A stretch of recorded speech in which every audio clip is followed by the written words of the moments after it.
So we're here in the Gran Cenote. We've just cycled all the way from down there. So yeah, we'll go inside and see what it's all about. So here's the cenote. You can see there's loads of bats flying around. And there's a cave that goes all the way through there. I don't know where that goes to. Oh, they're not bats, they're birds. So, no. And then there's turtles down there. And the water is super clear. Yeah, it's pretty cool here.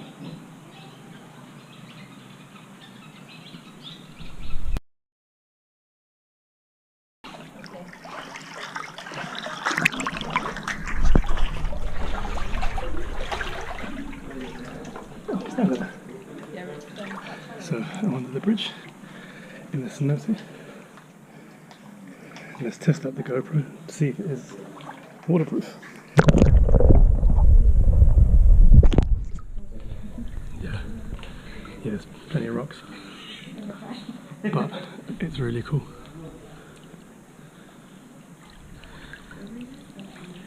And the sea is so clear, isn't it? Yeah, it's gorgeous. And you can see your hand right underneath.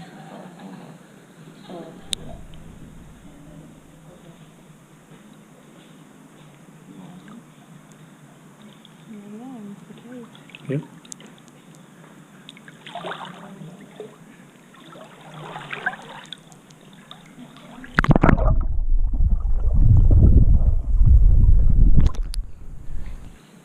It's so quiet here. It's recommended that if you come, definitely get here super early before the crowds arrive, right? Yeah, I think we got here at 20 past 8 and it opens at 10 past 8. Yeah. It's amazing. It's so nice and quiet and peaceful. And if you're lucky, you'll see a baby turtle somewhere. I'm trying to look for one now, I can't see one. Oh no.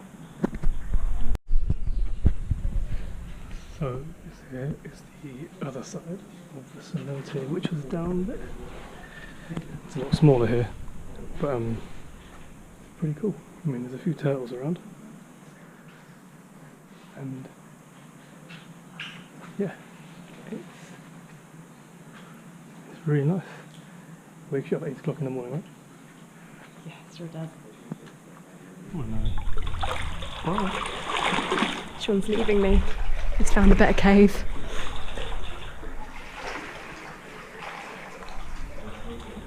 Look how clear the water is. Little fishies.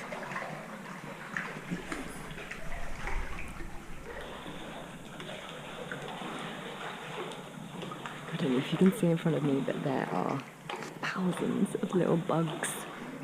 We're going to get eaten alive.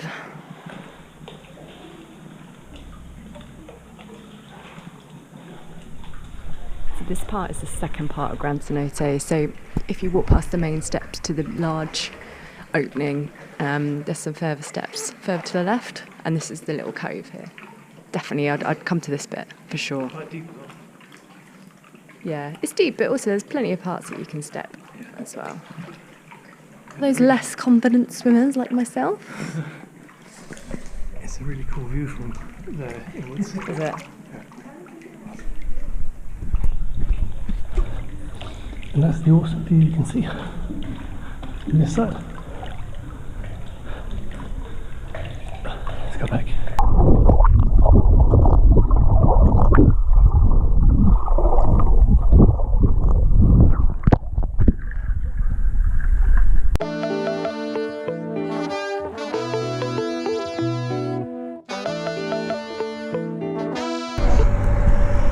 So we've just finished in the Gran Cenote and we are cycling back. Say hi, Kerry. So we're cycling back to downtown to basically get some food for lunch because we woke up quite early and we're pretty hungry. But if you do come to the Gran Cenote, renting a bike is probably a good way to go if you don't want to get a taxi, and it's pretty safe to drive on the streets. I mean, it's just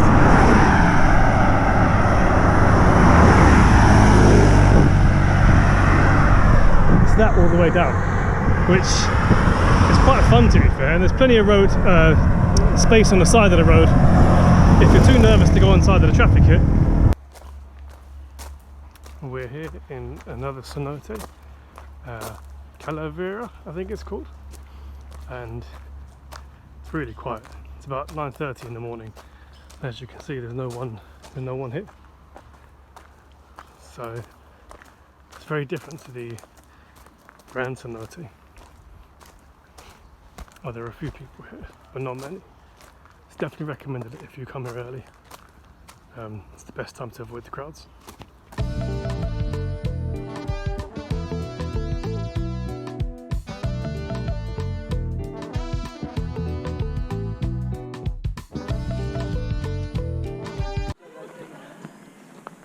So this is inside the cenote. It's really nice. There's loads of places to sit and chill. Several hammocks there, and a little trail you can follow. I think this one's called the skull one because there's 3 holes resembling 2 eyes and where a mouth would be, which is down there. See you there? Let's go.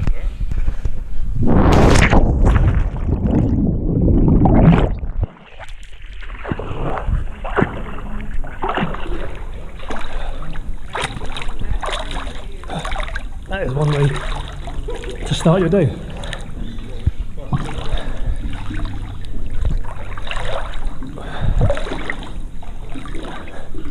It's a lot better than when you dive in the sea because there's no salt water. So when you're in here,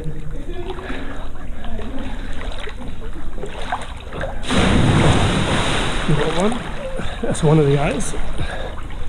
That's the second eye, I guess.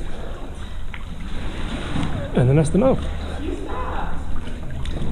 It's a lot smaller than the previous one, but it's really nice. Kerry, you want up?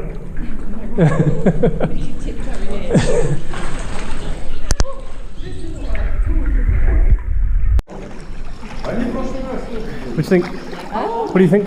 I feel better now. It's nicer than the previous one. What? Yeah, it is not nice. I think it's nice. It's smaller, but it's nicer. It's quite scary getting in though. Huh? It's quite scary getting in. Yeah, for sure. Huh? Is there? Let's see how clear it is. Ready? Yeah. We're going under.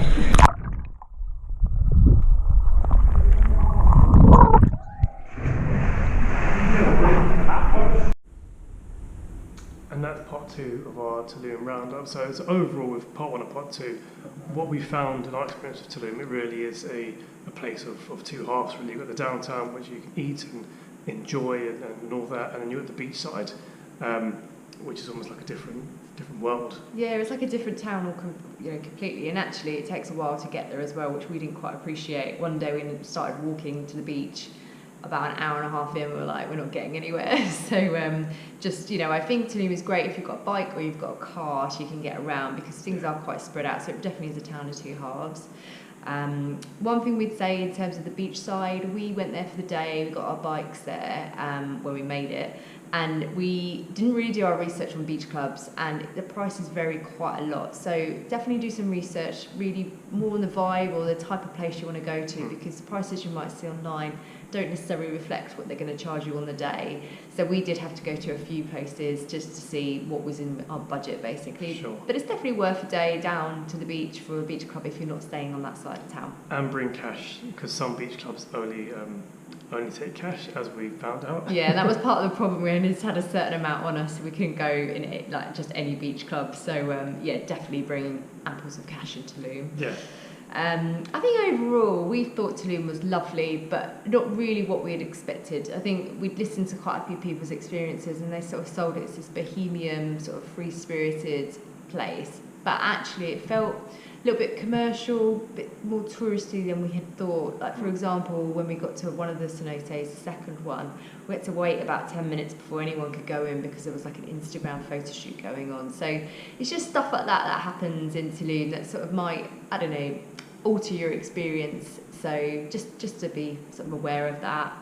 But really good food overall. I think we had expected Tulum to be really expensive, but it's not. Like, you can eat at really expensive places, or you can choose to eat at cheaper places. Definitely. I'd say everywhere we ate was really reasonable. I don't think we got ripped off once, really.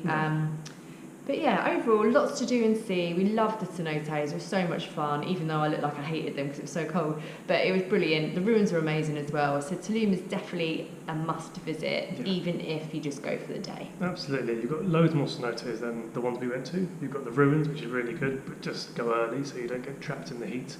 But there are just loads of stuff to do. Rent a bike for sure, cycle around, and yeah, it's definitely a place you should visit if you're on this side of Mexico. Yeah, so overall, thumbs up for Tulum. Yeah. But we would only go back for a day. Absolutely. Hasta luego. Adios.